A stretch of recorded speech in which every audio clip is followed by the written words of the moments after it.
Welcome to the Money Insights Podcast, where high-income earners come to learn wealth-building strategies that will take them from high income to high net worth.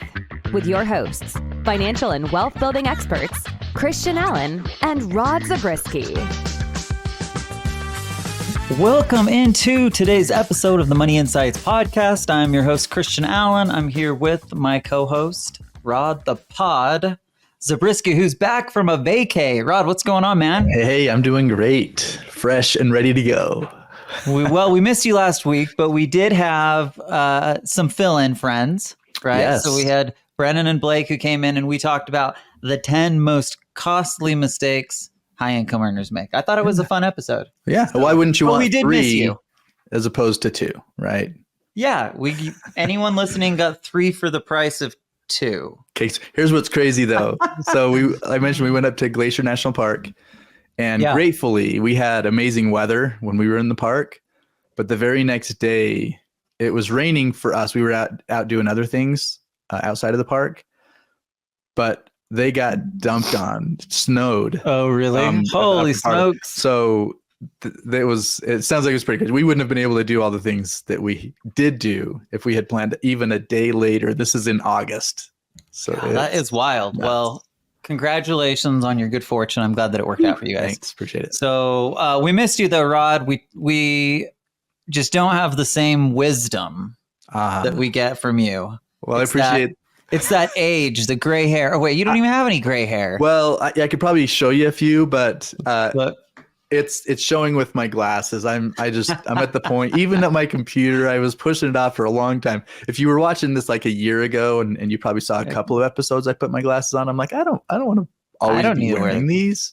But now you just gave in? Yeah, even sitting at the computer and you're like, well, just make the stuff bigger. It's like, well, I did by putting glasses on. So all right. Good thinking. Okay, well, you got to do what you got to do. Yeah. Today, Rod, we're going to talk about a subject that comes up pretty frequently in our world. And I think it's one that we haven't really hit on directly. Certainly, we've had conversations within other pods on whether or not this makes sense. And obviously, I'll get to it here in a second. But I don't think we've ever tackled it really directly. So today I thought, let's tackle it really directly. Yeah. And the title of the pod is IUL and the Investment Optimizer Strategy ? Yep. And that's really what it's about. So anybody who's followed us for a long time knows that we're huge advocates of using whole life insurance. And we've typically, over the past years, leaned more heavily toward whole life, at least and specifically inside of that strategy, right? So when we're talking about investment optimized strategy, we've typically done that. And maybe we'll talk a little bit about why that's been the case. But, more and more we get people asking the question okay, can I use this with index universal life? What are the pros and cons? What's the difference? And that's really what we're going to tackle today. We're going to figure out what are the pros and cons of using IUL versus whole life as my investment optimization tool. And, hopefully if you're listening to this by the end of it, you'll have a lot more clarity. And of course, the goal is so that you can make a decision that actually makes sense for you, right? Sure. And here's what I will say first and foremost.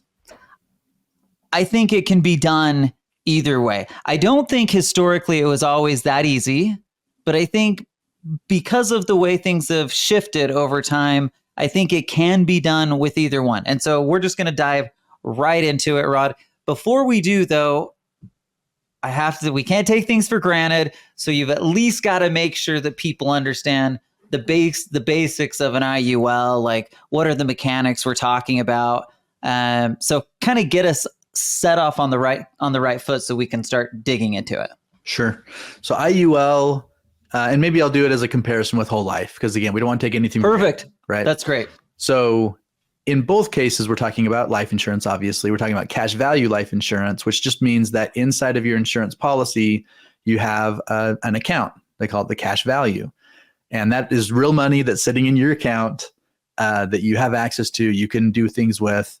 And so the biggest difference between the two, there are other differences, but the biggest difference we're going to focus on is the way that the money that it is inside of the account grows right? Because it's not, you don't want to just have money sitting there that's not doing anything. So the insurance company builds a mechanism where the account value can grow over time.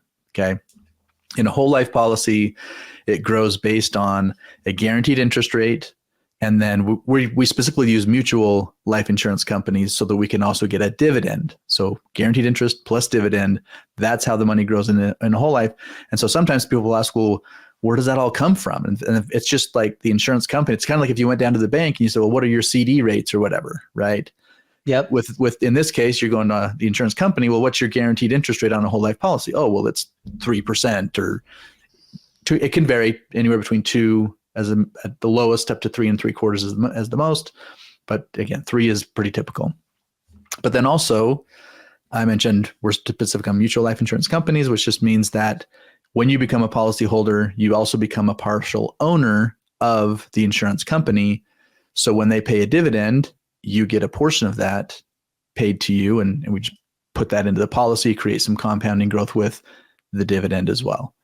So it's pretty straightforward and pretty predictable, right? We're going to get into that here in a little bit as to why that matters as it relates to the strategy. So that's the whole life side. On the IUL side, you have your money. It's sitting in the account. It isn't ever moved anywhere, right? It stays there. But the growth mechanism is actually determined based on a market index. We talk about this S&P 500 most often because, especially as time goes on and our experience informs us, it just makes the most sense to use the S&P 500 index strategy. So what happens in this case is you earn interest each year based on what happens in that market index. So in a year where the index grows, you participate in a portion of those gains up to a cap, which right now on the S&P, the caps are right around 10%. Plus or minus. But in a year where the S&P loses value, you don't participate in any of those losses. You just don't earn any interest in that year.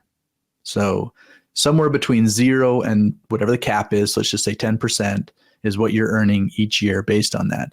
And it's really important to know that your money is not invested in that index. Your money stays there in your account, safe and sound. It's not going anywhere. But what they're doing is the insurance company is going out and buying options on that index with oh boy, Rod, options sound scary. What they're doing is they're using the interest that they otherwise would have just credited to your account. Because if this was just a straight index or a straight interest crediting method, then they would say, oh, we're going to credit your account with whatever, 4%. Well, instead, they're taking that money that they otherwise would have just given your account. That's the money they're going out and using. So that's the only money that's at risk, which is why your floor is 0, because you have a chance of not earning anything in that year. But you can do a lot better than what just the fixed account would pay out in most years. Because if the cap is 8, 9, 10, 12%, then in most years we're hitting that cap, especially with the S&P, right? Yeah. Okay.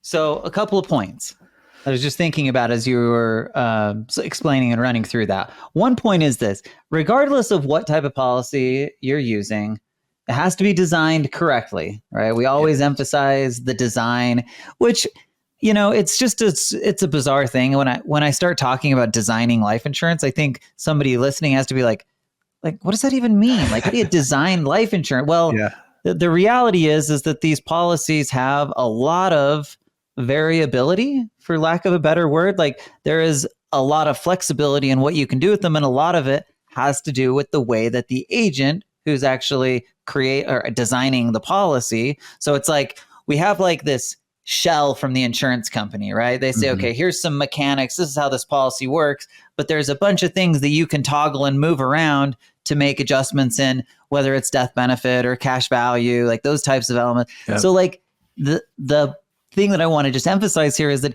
regardless of which type you're using, regardless of, whether you're focused on getting whole life interest and dividends, or whether you're trying to get interest credited from the market, it has to be designed for minimum cost, maximum cash. So regardless of the situation, we always do that.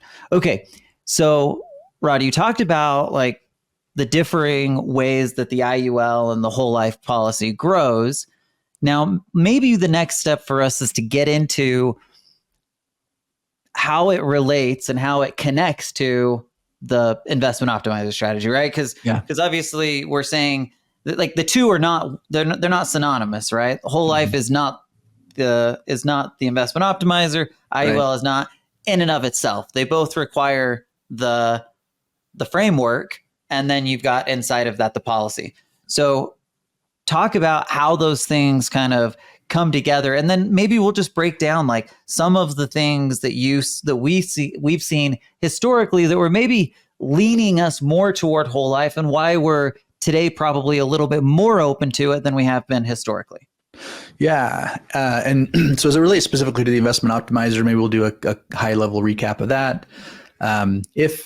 If this is brand new to you, and even after my recap, you're like, okay, I still don't quite get it, go to moneyinsightsgroup.com, and we have a webinar there. In 20 minutes, you'll learn a lot more about it. But in short, what it is it's a strategy to make your investing better, right? Investment optimization makes sense, right? So essentially, when we meet up with people, most often they're like stocking away money in their savings account or a money market account or something. We call it the opportunity fund. That's where they're building up their account to go out and invest in something, right? So they take the money, they go out and invest, create cash flow that all back into the account, build it back up, and go out and invest in something else, right? And we choose that account because of its safety and its liquidity. The problem is it's not very efficient, and at the very least, it's not very predictable in what it will do for us. So for example, right now, someone say, well, man, the high yield savings accounts is getting me 5%. Well, 2 years ago, it wasn't. It was getting you 1%. And probably here pretty quickly, it's not going to be, as interest rates start falling again, you'll be, down in maybe a couple percent. But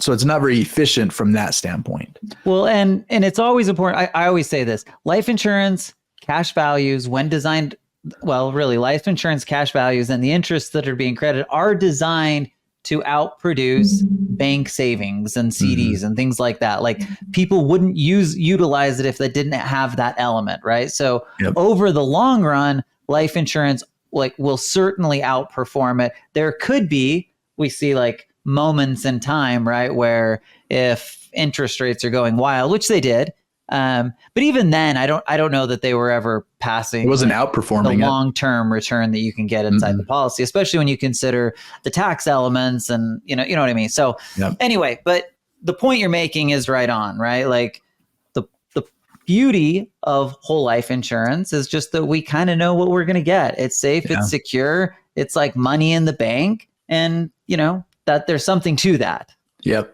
exactly. And so what we do is, instead of using the bank account for our opportunity fund, we're going to start socking the money into the policy, build up that cash value, and that's what we're going to use when we're ready to go out and invest in something. But here's the key.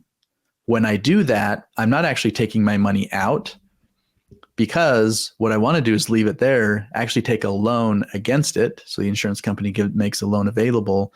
So I loan against it. My money stays there and continues to grow. So it's compounding and gaining. Basically, it's going to grow either way, whether I loan against it or not. In this case, we said, well, great, let's loan against it. Let's go out and use it, create value in multiple places at the same time. So, but the process, the flow of money looks the same. I take that money, I go and invest it. It creates cash flow. I flow that money back towards my policy. Technically speaking, I'm paying down the loan. Strategically, I'm replenishing the opportunity fund, because I'm going to build that up and then go back and out and invest in something else. Same as I would have done otherwise. But by doing it that way, we're creating an additional layer of return. So if I'm normally getting whatever, 10%, 15%, 80% returns in my investments, I'm adding an additional 3, 4, 5% in that underlying policy that just kept growing while I was loaning against it. So, Rod, I'm going to tell you how I have been teaching this principle lately. Okay. Right. And it's really simple. And I'm just asking the question to anybody listening: if I could show you a way to get a higher return on your investments while investing in the exact same things with no additional risk, would that be interesting? And the reality is, of course, everybody says yes, right? Like if we show we have the pro forma that we show that's like, without the investment optimizer, you're getting 16% on the with it, you've got like 20.8%. So it adds like, 20% to your overall return. Like it's pretty significant. And of course, over time, that'll have a lasting impact. But the simplicity of it, like it's simple but powerful, right? Where all we're doing, this is kind of crazy. We're just replacing the bank with a more effective opportunity fund that has some mechanics that let us do some kind of unique and cool things. For example, we can leverage compound and simple interest against each other to create an advantage inside the policy, right? Yep. And the reason we can do that is because there's literally two pots of money. There's our cash value. There's this massive general account of the insurance company. And if I'm pulling it out of there, then guess what? It continued to do its thing. And again, like just understanding the mathematics around it can be really impactful. Yeah. Okay. So, you know, the reason that some people don't do it, Rod. Why? It is the perceived cost to get involved. And okay, I should say, I say perceived because everything that we talk about, when we talk about the returns and stuff, like again, this is hard because we talk about the returns inside the policy, but we also want people to realize like that's not the investment, right? Mm-hmm. If you leave it there, yes, it's going to get a return, and that's fine and dandy. But the idea, of course, is to utilize it to go get returns that are better elsewhere. Yes. But the reasons that sometimes people struggle to get their arms around it or their head around it is simply because of the initial cost. And I don't blame anybody for that. But again, if I can look at this thing and say, okay, if I'm investing for the next 10 or 20 years, that relatively small cost, again, because we're building it to minimize cost and maximize cash. And the difficult part, though, is life insurance is designed so that the cost is on the front end. Yeah. And like 90% of the cost is on the front end. You know what I mean? So it's like I take a little bit of that. So anyway, that's a hard thing and I get it. But again, if you can keep your eye on the prize, it just becomes so obvious, like as to how powerful it can be, right? Yep. So I'm at the point where I get excited to put money inside my life insurance. I know it's going to grow. I know like it's so much better for me to put it there than it is going in the bank. But I did have to get through the first year when I put $100,000 in it and there was only $80,000 to show for it. Yeah. So anyway, that's a little bit of a tangent. So let's get back now, circle back to the relationship between kind of the investment optimizer and both types. And again, maybe start with this, Rod. Talk about why historically you've tended to lean toward whole life. And then we'll switch gears and maybe talk about why IUL, like where IUL has a fit for what type of people and what situations. Let's go with that. Yeah. So whole life has been, again, historically been the core because of the predictability and consistency of the growth. So I kind of hit on that earlier. And why is that important? Well, if I've loaned against it, so let's say I put the money in, I take a max loan and I've gone out and invested with that, the underlying account is going to grow. I just know it is, right? There's no question marks from year to year. What it's going to do is just going to grow. And so what that means is that I'm out taking enough risk with the investment that I'm putting the loaned money into. I don't want to have to worry about what may be happening with the underlying account and kind of tracking what it's doing, right? So that consistency and predictability is the cornerstone. And then maybe less critical, but still important, is that there are no surrender charges on a whole life policy. And all that means is I have an account value there.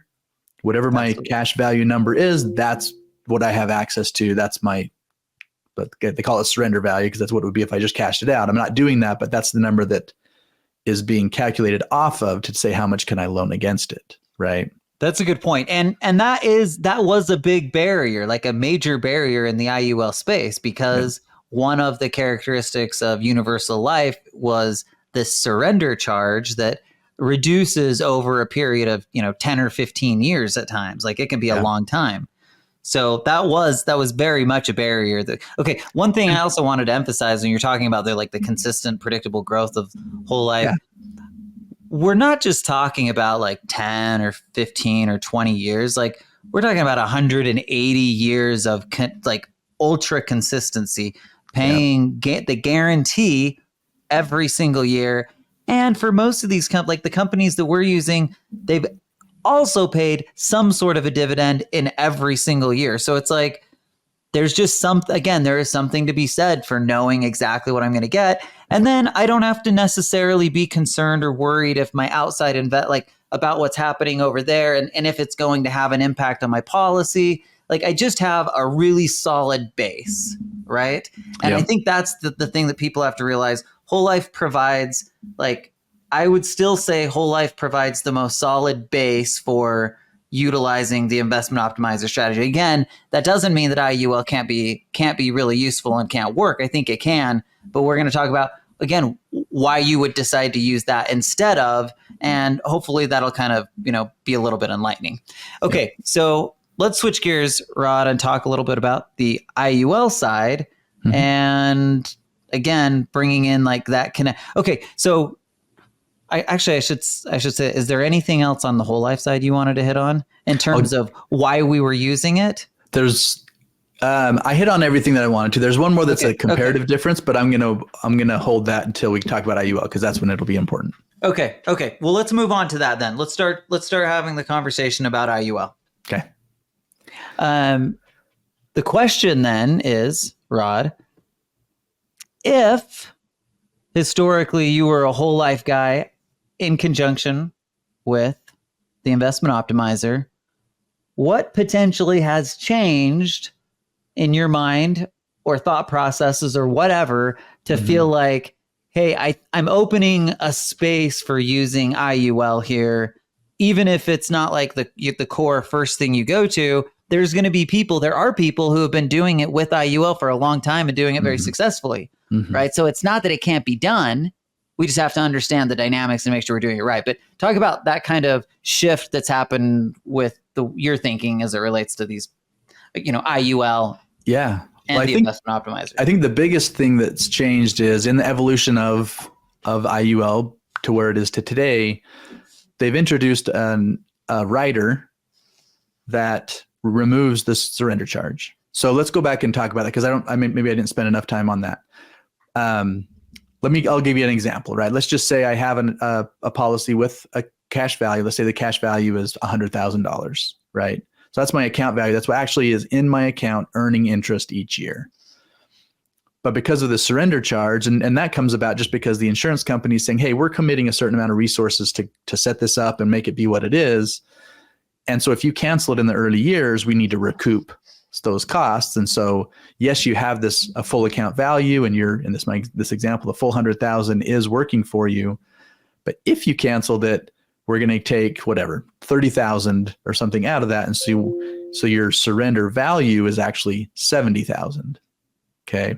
Yeah. The reason that's important with the investment optimizer is if I'm loaning against the cash value, they're only going to be willing to let me loan against the surrender value portion of it. Because if I take a loan and cancel it, they have the same need, that same concern, right, in terms of recouping.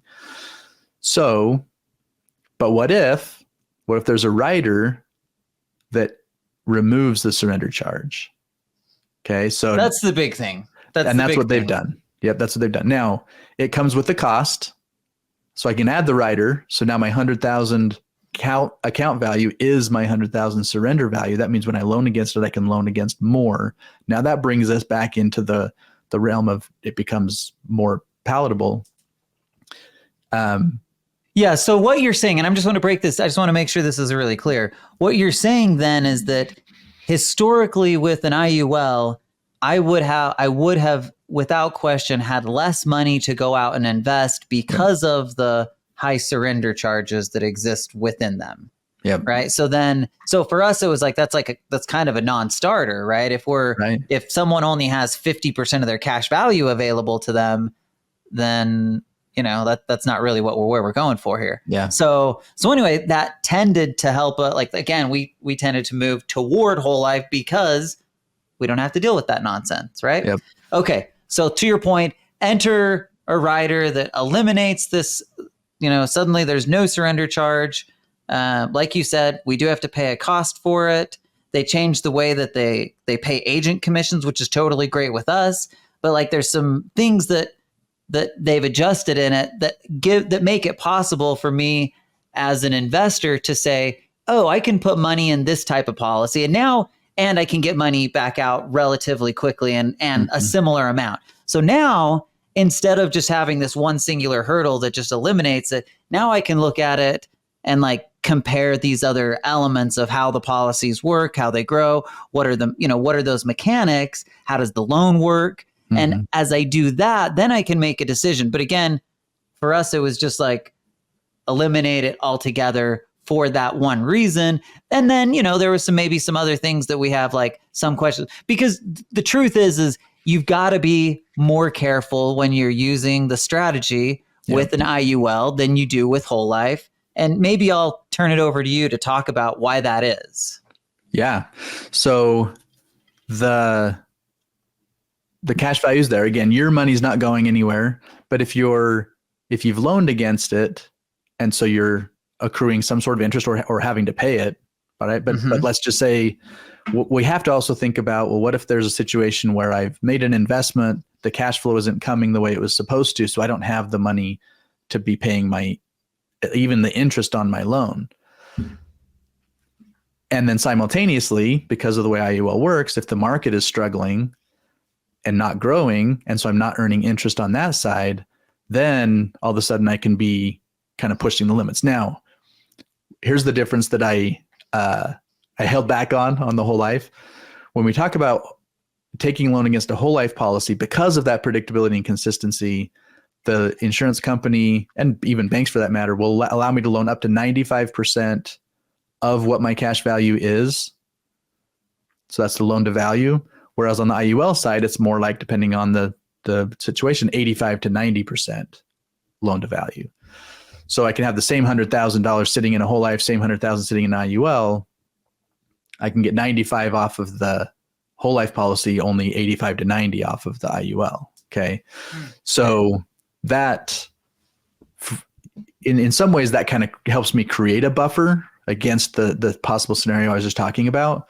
But the fact is that if after a few years of that happening, where I'm not earning interest on the account because the market's struggling and I'm not able to make payments on the loan, then I could get in a bind. I mean, worst case scenario, the loan balance gets to be as big as the cash value balance, and they call the loan, basically take the cash value to pay it off. But then my policy goes away, and I no longer have that engine working for me, right? So again, I'm talking about worst case scenario, but that's the potential issue that comes up as it relates to IUL that you don't have with whole life. Okay, so we know that IUL gives us at least gives us some additional opportunity for growth. And if I'm being totally honest, if you said to me, all right, Christian, if you're in a whole life policy over the next 20 years, you're in an IUL over the next 20 years, I wouldn't be surprised as to which one outperformed the other, to be totally honest. But I guess I would probably lean toward assuming that the IUL would outperform my whole life policy over that time frame, right? I don't know if that is the case over a 5-year time frame, but over a long period, I think it's pretty reasonable to expect that it actually would have. But I'm not thinking it's going to outperform it by 3 or 4%. Like right. If they're if one's getting 6%, and the other one gets 7%, that's probably more likely what we're talking about here. And so then the question is, am I comfortable taking a little bit of extra risk? And when I say a little bit of extra risk, maybe it's this. Am I comfortable leaving a little bit of extra money in my policy to accommodate for the potential risk in order to get some additional return? And again, I'm just theorizing. It could, like I said, theoretically, that's what it would look like. It certainly could look very different. It could be that the IUL ends up with 8.7 and the whole life's only at 6.2, right? Those could be different. And that's really what each person gets to decide. And again, as long as I keep that barrier safe on the IUL side, I keep enough cash in it, then I think it's totally reasonable to say, hey, I'm comfortable with the fluidity of that and trying to get better, longer returns, knowing again, I'm not going to be taking max loans in maybe the same way I might feel comfortable on the whole life side. Yeah. Yeah. Well, and here's the thing that I point out when I'm looking at an IUL illustration with people. And especially in comparison with the whole life. Because if we say, okay, well, I'm showing the exact same 100,000 a year going in for X number of years, and this is how it's projecting the cash value. When I'm looking at a whole life illustration, I know it's going to be not going to be exactly those numbers because the dividend will adjust, but it's going to be really, really close, right? Yeah. Just to give people we have such a long history of suggesting that it's going to be very close to the numbers you're seeing on. Yep. The change between the dividend that companies were paying 15 years ago versus what they're paying today is like 1.5% difference. Right. And that was because interest rates were so low for so long that the dividend came down. Well, now those dividends are starting to go back up. And so, but it's functioning within this really narrow range. Whereas when I show an illustration, same 100,000 going in and seeing the cash value on an IUL, to your earlier point, when I'm looking 20 years down the road, I'm probably pretty close to in the ballpark. But if I'm looking anywhere, in the short term, it could look dramatically different depending on just what happens specifically with the market. Because we're just showing the way that the companies are forced to show it is an average return every year based on a specific formula tied to the index that you're using, et cetera. But it's not showing that variability that will happen each year. It's just showing it as if you hit that average number every year. So we just have to understand. Yeah, which we all know isn't going to happen, right? Right. Yep. Okay. So what's the profile then, Rod? What's the profile of somebody who would make sense to use it? Well, I guess I can say this. I'm the profile, right? I'm somebody that has like a higher risk tolerance. I love whole life. Like I can't tell you how much I love whole life as a base asset, but I also like the possibility of getting, stronger returns over a time frame. And I think at least for part of my money, I am willing to keep more cash in it with the belief that, or at least with the understanding that by doing that, I'm giving it an opportunity to potentially outproduce what I would get on the whole life side, right? So again, I would have to believe that there's at least a probability that I'm going to outperform. And I think there is a reasonable probability, right? So then it's just a matter of, can I handle not having quite as much access to cash?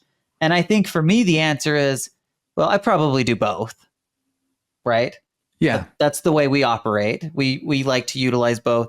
But anyway, that's the way I think about it. But maybe, you're obviously meeting with people regularly, like you're getting some of these questions asked. So in your mind, maybe compare and contrast the typical profile of what somebody that's, likely to go the whole life route, someone who's likely to go the IUL route, and maybe there's some in between where people are doing some combination of both. Yeah, well, here's the way I'll answer this to begin with is over the years, we have had people who have really just come and challenged us on this. Like, well, why not IUL? Why are you only showing whole life? Yeah. Why not IUL? Yeah. And so we've had the exact conversation that we're having today.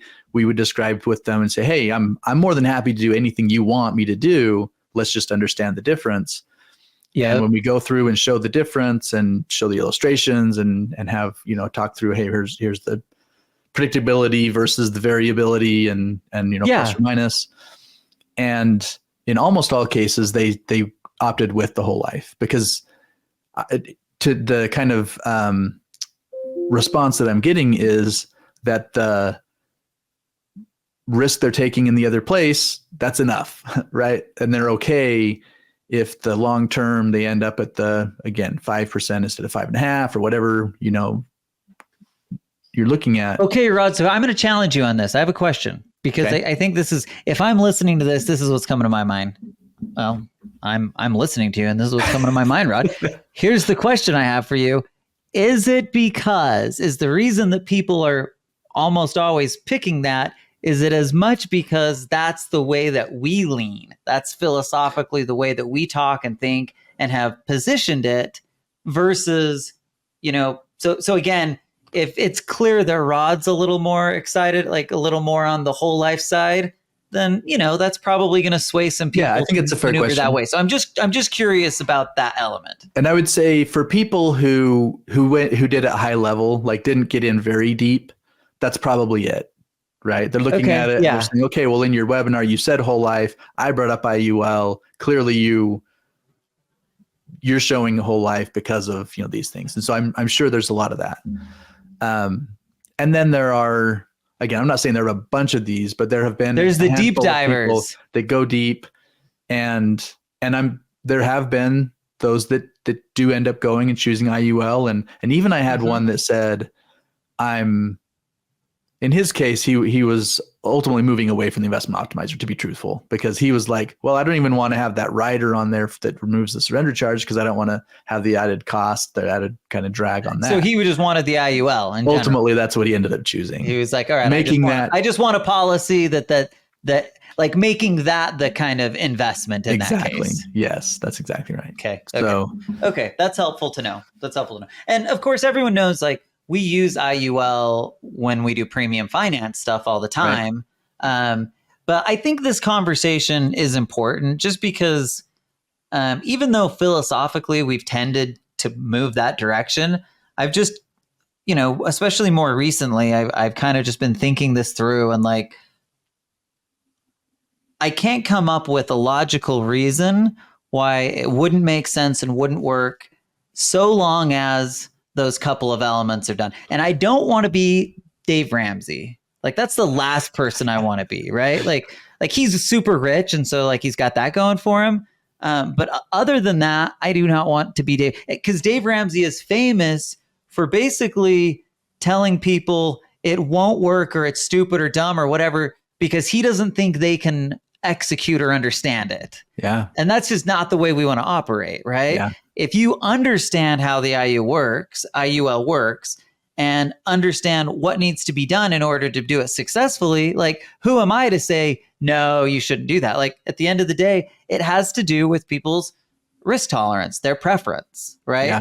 So anyway, I think that's what it ultimately comes down to. And I feel like myself over the last maybe year or so has kind of been becoming more open to that. And of course, having that rider, is critical, right? So that changed the dynamic. And now all of a sudden they're on a more even playing field. Even if, we know what we're getting here, we hope we get something a little bit better here. Yeah. So anyway, a lot to think about. Okay, so gut check question, Rod. If you're doing this yourself, if you're doing the investment optimizer yourself again tomorrow, what are you doing? What kind of life insurance is Rod buying tomorrow to use inside his additional investment? I realize you've already got investment optimization policies happening. But if you're getting more tomorrow, what are you doing with it and why? I would still go with the whole life. Okay. And who's surprised by that? I don't think anyone is surprised. But here are the reasons. and no one will be surprised by the reasons either. But for me, simple is better than having the variability. So as it relates specifically to that, because I'm leveraging against it, I'm out using it, I don't want to have to think about it. And this is what I do for a living, right? So you would think, well, aren't you like checking in on your policies anyway? And the answer is I am. But it takes a little more thought process and, getting into the details of things to do it. So okay, but you're like reviewing like we have thousands, I don't even know 1,500 policies or something like that on the book. So like you're reviewing a lot. And so the idea of like reviewing your own too, I have to think there's like a little bit of fatigue that you're just like, oh, I don't want to get into that. Well, I just got it. Now, no, not that I'm saying you're just like being lazy and you're not like worried about but I'm just saying like, is it really that hard? It's not even that. Keep a little bit of like buffer in check. Is it really? Because for me, because I am doing all those reviews, I don't even need to necessarily look at my own because I already have a pretty good idea because fair. I'm, when you look at all these others, it's that in comparison to the investments. So I have a multifamily investment out there that stopped cash flowing, right? It's so now what am I going to do? Am I going to come from money from somewhere else? What am I going to do to make up for that? So there are enough things I'm thinking about anyway that to say, okay, now add that additional of, oh, great. Well, the market it stinks right now. how is that also going to affect it?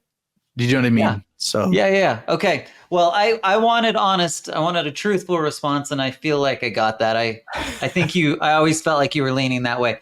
And again, truthfully, I would probably go the other direction, only because now I'll say this: if I'm starting, I'm starting with whole life. It's like my first love, right? Mm-hmm. It's just like it's hard to get away from that first love, and so I really believe, I know, like I have so much confidence in what it does and what it's going to do in all of the various features because of the way we build it. Like we just know, and there's something to that.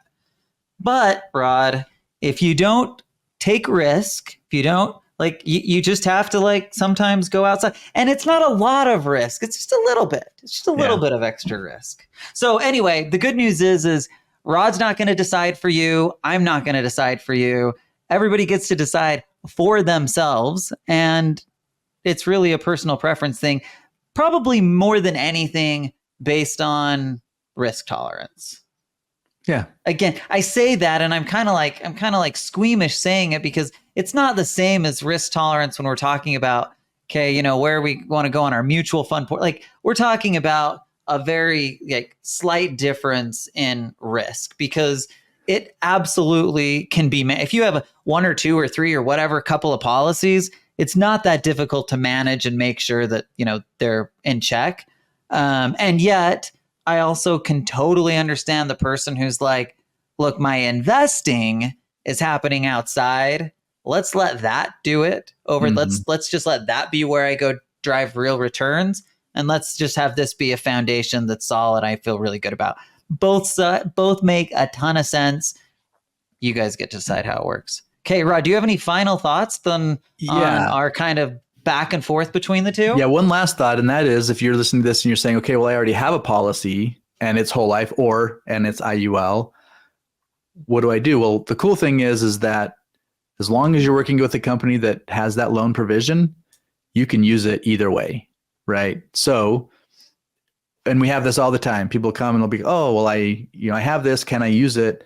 And the answer is yes. So if you aren't already using the investment optimizer strategy, tapping into your life insurance policy to do that, but you have a policy out there, it has cash value, then you can start doing that. And we can help you, see how to do that. And then if you're thinking, okay, great, I'm doing that and I'm going to add more, then where does it make sense to go? Now, hopefully this conversation will be useful in making that decision. Okay, I love it. Rod, when's this episode going to come out? Do you know the date? Okay, I think it's going to be post the virtual summit. So I was just going to say this is definitely post virtual summit.